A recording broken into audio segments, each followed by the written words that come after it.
Yo, what is going on everybody? Welcome back to another video brought to you by DotaFanTV, and today we will be looking at the first day of the We Play Esports Animajor Playoff stage. Finally, we are here. We'll be talking about the wildcard, we'll be talking about the group stage, and right now we are finally in the playoff stage. Right now we're looking at the upper bracket of the playoff stage where we have 8 teams playing 4 series.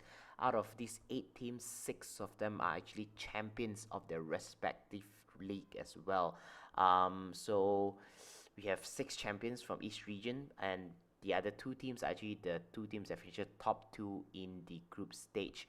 As of now, which is almost 3 a.m. in Malaysia time, Southeast Asia region, actually not all the games have been played yet because one of the series was delayed, unfortunately, due to one of the player wasn't feeling well, which is Miracle from Team Nigma. I think he was diagnosed with food poisoning, and right now still going through assessment whether he'll be able to play or not. We haven't got any updates so far. Hopefully he's fine, or else the coach might have to step in and play as a stand-in for this particular series, which is a little bit of a shame. But through the power of editing, I will probably add in the final game later in this video. But we'll talk about the other series first. Without further ado, let's go. Alright, boys and girls, the first series that we have over here is Team Aster against T1, or as my favorite streamer like to call it, Tyler 1. No, T1 against Team Aster. T1 in the end took the series 2-0 against Team Aster. Come as a huge surprise and a huge upset to a lot of people who follow the DPCC. I think anyone that I spoke to come up with a prediction, they're all telling me it's going to be 2-0 or 2-1 favoring Team Aster. And Team Aster is also the team that a lot of people put as a favorite to finish top 3 or even take the entire major back home. Let's talk about the game really quickly. In the first game, for some reason, Team Aster didn't ban out the Brood Mother against T1. And, Cuckoo, for those people who don't know, is a really, really good Brood Mother player. And if you put him in a game where there's literally no counter other than maybe Mars against his Brood Mother, you're just asking yourself for trouble. We see how Cuckoo just take over the tower and then take over the entire jungle, and Monet, I feel really bad for him. He's a fantastic player, but he got nowhere to farm. He go to the triangle, and then Cuckoo just build all the webs all the way towards the triangle to just basically don't let him have a free game. And on the other hand, if you compare that with 23 Savage on the Morph, he has the freest game of his life. He even have a bad start in the lane. He wasn't farming well, but just because how much space the other his team is able to buy him, especially the Brood Mother, it's an easy game for 23 Savage. At the end of the day, 7-0-7. On the second game, again, Team Acer playing a game that is not very meta at the moment. We're kind of 4 protect 1 with the Medusa as position 1, and the issue with that is we already talk about in the hero meta video where Medusa is just not the kind of hero that's very viable right now. The playstyle is very heavily focused on mid and early game, so you want hero that's able to come out and fight early, and with Medusa you're just very, very passive. And of course, just big credit to T1 as well. They know their strength. They know when to shut down the opponent because they know Medusa is weak, and the rest of the 4 member of Team Acer are the only one that can make play. So whenever they go on a fight, it was all 5 of them involved. You can see 23 Savage, 14 kills in his team. He was involved in 11 as a position 1 compared to the Medusa. It's just a little bit out of touch from Team Aster. That is not to flame them, but I feel like they need more preparation coming into the game. We see how in both games T1 played actually very, very clean, and they know what hero to pick, what hero to ban, while on the other hand, Aster is letting go Brood Mother, and then in the second game they play something that I don't think is very meta. Just look at the winner of Medusa, you understand. It just seems a little bit unprepared. But having to say that, I still think Team Aster picking this hero, there is probably some reason behind it. Maybe they're thinking like, these heroes are the one that got me the first spot in China. These heroes are the one that they are comfortable playing, so why fix things that are not broken. But right now in this series, they have proven to them like it's clearly not the type of heroes or the type of gameplay that is suiting to the current meta. They still have the opportunity to fix their mistake because they are knocked down to the lower bracket. They can pull a lower bracket run like Team Nigma has done it previously, Team OG have done it previously. So maybe they can go that route and go to the final and even take it, right? We know how good this team is with Monet, Lanham, XSS, Borax, White Album. They are really good player. And right now it's more about the adaptability. Okay, let's talk about the second series of the day, which we have Team Alliance against PSG LGD.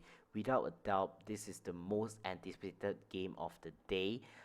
We have East against West, number one in EU against number two in China. And in the end, it ended PSG LGD taking both the games. And I think let's talk about the game very quickly, right? Both the games actually are very contrast in terms of what PSG LGD have to do to win, right? In the first game, we look at the draft very quickly. You have on the Alliance side, you have a very early game kind of draft. You have Slug who like to play on the early game, get more stack, and then get kills and want to involve in fight, which is very kind of fitting to the meta. And then you have Limp on the DP and Centaur, which this hero like to go forward, play on the early game tempo and your exorcism and get the tower, get more map control, so on and so forth. On the other hand, it's not like PSG LGD is picking hero that is not good for the meta. It's pretty decent. You have Morphling, you have Puck, you have Magnus, but it's just that these heroes need a little bit more time to come online. They're not exactly like the late kind of hero like I know Faces Void or something, right? They are the hero that kind of rely on the mid game as well, but not as early as what Alliance is able to do. And looking at how Alliance is set up, right? If they use exorcism in the early game, like there is no hero on LGD side is able to hold the tower as well. So if you look at the graph very quickly, you can see that in the early game it was all Alliance, right? Up until that maybe this particular point they start losing a few fights, but even up until this point we just look at how the net worth lead and the win probability is obviously siding Alliances because they have so much map control up until that point. But if you look at the goal lead, right, there's only up by maybe 2k lead. And this is a huge credit to PSG LGD. Although they are losing a lot of their map control, they still be able to find space and give space to the Morphling to farm and nothing to say to farm as well. And maintaining that low, only very marginal net worth lead. And then they basically just draw out the game. They don't engage because they know they cannot fight, right? And whenever they feel like they're ready, army is big enough, they take the fight that they know they can win. That is how they turn this game around, right? But when we look at the second game, it was a completely switch in terms of the roles. Talking about PSG, LGD, and Alliance. In the first game, it was Alliance that need to apply the pressure, and LGD to draw the game. And this in the second game was the other way around. LGD is a team that need to apply the pressure because you look at they have Drow Ranger lineup, and you have you have nothing to say on the Razor mid, and then you have Axe.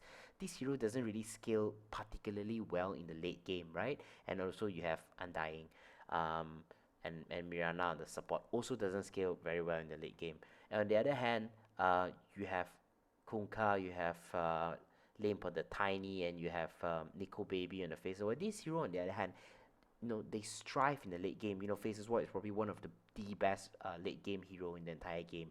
And so, like I said, it's a role reverse, and we can see how it play out, right? If you look at the graph, the way PSG LGD play is they were relentless. They don't give a breathing space to Alliance at all. And there were a lot of time when Nico Baby tried to get involved. They use Chrono, they kill maybe one or two support, but that doesn't really matter to PSG. They keep running in and just break Alliance. Alliances couldn't stand this. But yeah, but having said that, it was also a relatively weird pick by Alliance to be going Tiny mid. I mean, I know I've said in a previous video saying like Tiny support isn't that great, but Tiny mid as well isn't I would say it's not a very good meta. Just look at Tiny win rate at the moment. It's like 30% overall, and besides that, a lot of player have already learned how to play against this hero, and I think they will also introduce new items to be countering Tiny. We see some support buying 3 or 4 fluffy hat. Seriously, not 4, but 3 fluffy hat, right? And how are you gonna kill a hero with extra 500 HP on the Tiny with your combo? There's no way you can do it. Or maybe people are starting to buy Raindrop. Like, people already figured this hero out. That is why it is so bad, because this hero has not changed in the past, what, 2 years? Since 2019, in TI main stage, we see, Thompson spamming this hero as mid, Tiny mid, and he keep combo and killing people. And after 2.5 years, you don't think people have figured out a way to be playing against it? Of course they will. Of course they will, man. Doing that. Okay, 3, 2, 1. Whenever you're ready. 3, 2, 1. Holy shit! I just done watching the Quincy crew against No Pain game. Holy shit! It was. I'm gonna say this today. All the game that has all the hype, right? At the end of the day, it was this series that brings the most satisfaction to me. I won't say these two teams are the strongest of the pack, but it's just the way they play. They make mistake. It's not clean, and it is chaotic. But I fucking love it, man. And let's talk through the game very quickly. The first game, Quincy crew, basically it was a stomp, right? From the first 5 minutes onward. I think they were leading like 6k lead in 10 minutes or 15 minutes or something like that. Everything just went wrong for No Pain Esport, and obviously they picked Medusa, which I already don't like. It almost feels like part of the reason is maybe because they don't have much experience on land, or on the stage, on this. They have quite a lot on stake, right? So the fact that they're playing their first big tournament game for a lot of these players is just maybe like, they couldn't control. They were feeling very nervous, not playing up to standard. But going off into the break, they come out looking like a completely different team. This time, they didn't lose out like what 5k lead in what 10 15 minutes kind of thing. In the second game, it was much closer. But in the second game, I think they have a more superior mid to late game.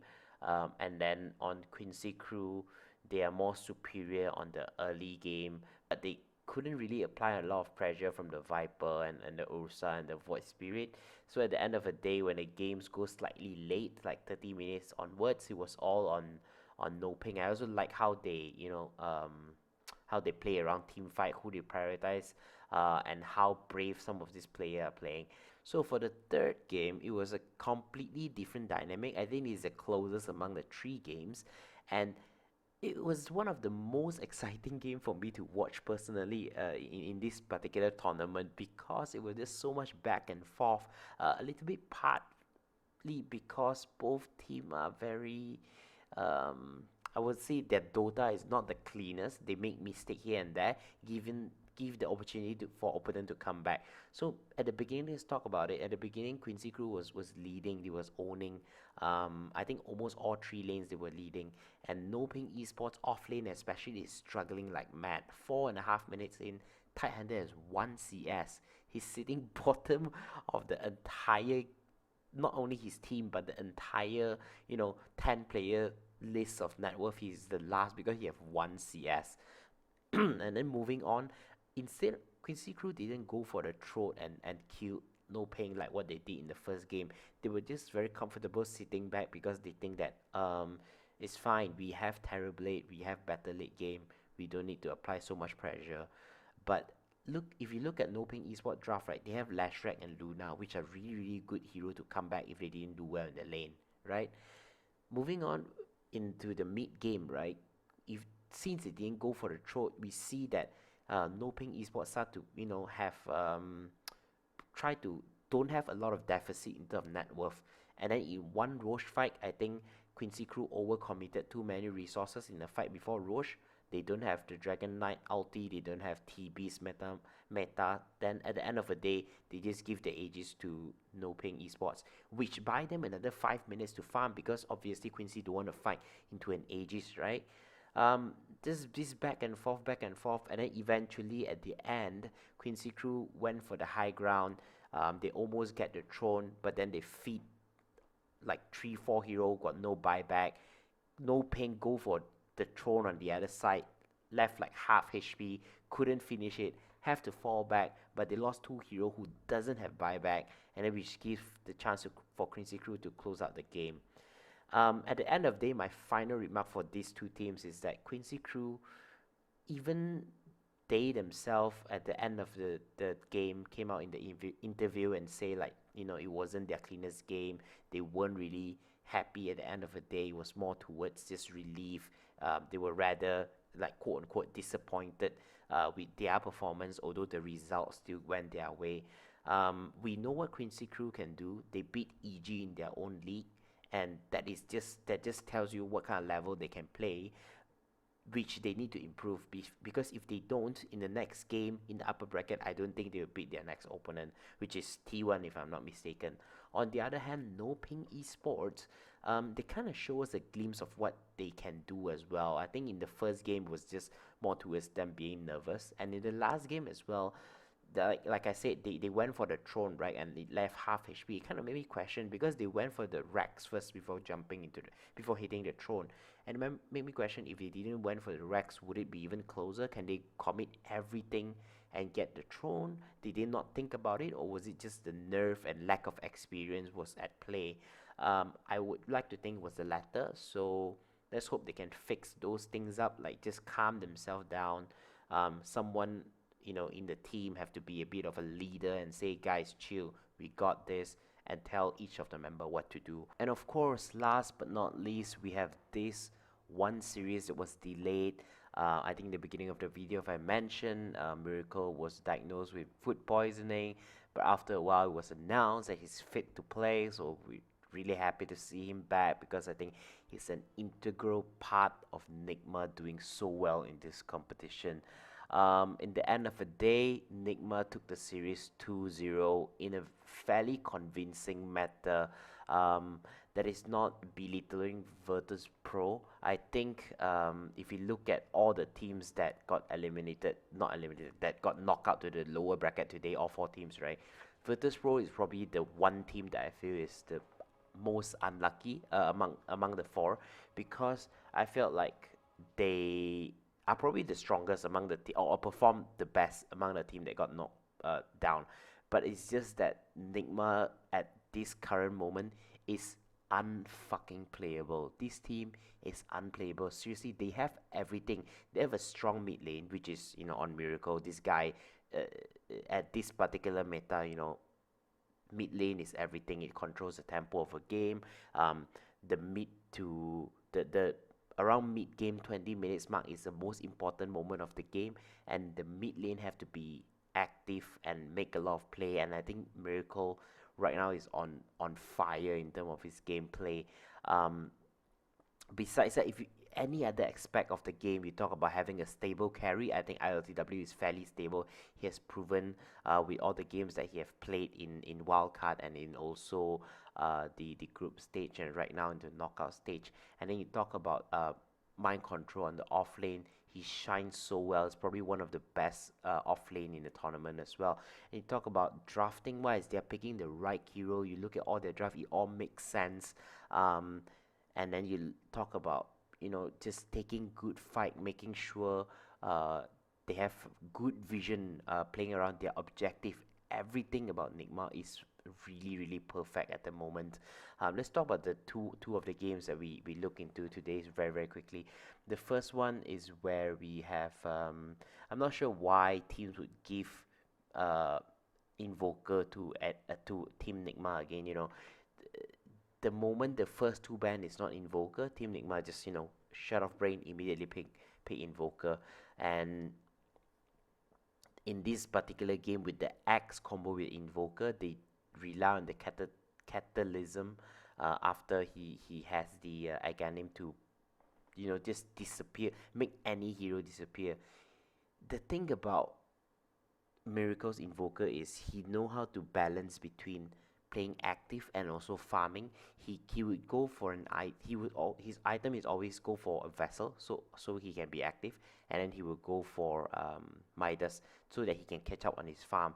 So you can see him very active throughout the game, and because he have that Midas to help him play around later timing, he will be able to get his Catalysm through the Scepter, and then he will get Refresher. He deletes any hero that the Axe is able to call. It was just, oh my god, this game wasn't easy, by the way. So if you look at the first game, right, the first 10 minutes it was like no kills. It was very slow from both teams, but from 10 to like 20 minutes it was all VP were having better map control. They are able to I think Magnus with his RP, he would just solo RP the Invoker because he know how important this hero is in controlling the tempo.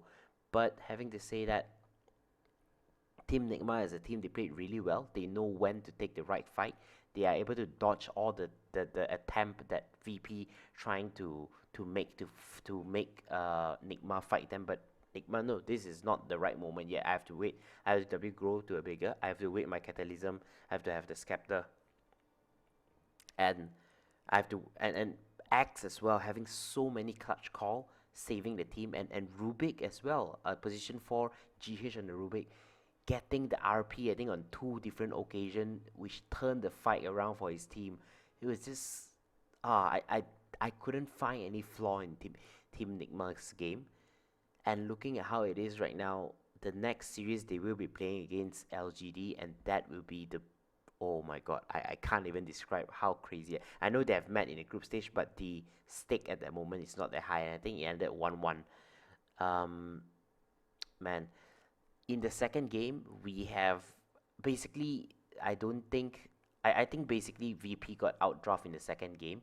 They have 3 cores which mostly rely on physical damage, and it's just fully countered by the Winter Wyvern on GH. GH is as well, have to give a very, very big shout out to this guy. His gameplay is out of this world. There's so many good Winter Curse, 3-4 hero Winter Curse.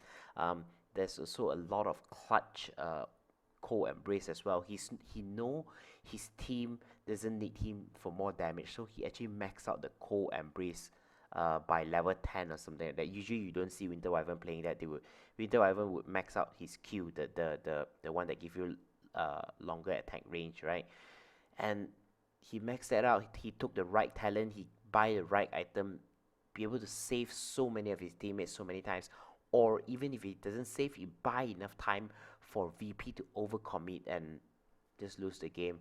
And besides the Winter Wyvern act as a counter to most of the hero on VP side, you can also see that the way VP drafted is they pick the position 1 Mars, and then the position 2 the real carry so-called in the game as the TA, but the TA is actually counted by Razor. So I don't know why they didn't ban out Razor. Maybe they didn't think about it, but once you have you basically double down on your TA, but that double down is countered. It's just not a very favorable matchup to play at the first place. But going back to Nigma again, they were so good in this series. I don't see any team. I think they are gonna be one of the favorites to win this if they keep performing at this level. On the other hand, on VP, although they lost, but I actually felt like they play really well. Like in these 2 games, although unfavorable matchup, considering how the draft was less superior, I would say, compared to Nigma. But the way they play, there are a lot of glimpses that they are playing it as a very, very brave team. They make move, although they're behind, they will smoke, they come out and engage. Obviously, we are still very unsure about VP's level. Looking at how CIS, a lot of the teams are not as good at least for this season. But my personal judgment is that they are a very, very strong team, but it's just not their day because they are meeting Nigma at their seriously their best, flawless gameplay. So that's it from me today. Those are all my post-match reaction. If you look at this blind on my back over here, you can see the sunlight is already in. It's already 7:20 a.m. I haven't had any sleep. I'm going to, take a nap right now. If you like the content, please like the video. Give me a thumbs up. It will help the channel really a lot. Subscribe if you can. I'll see you in the next one. Bye bye.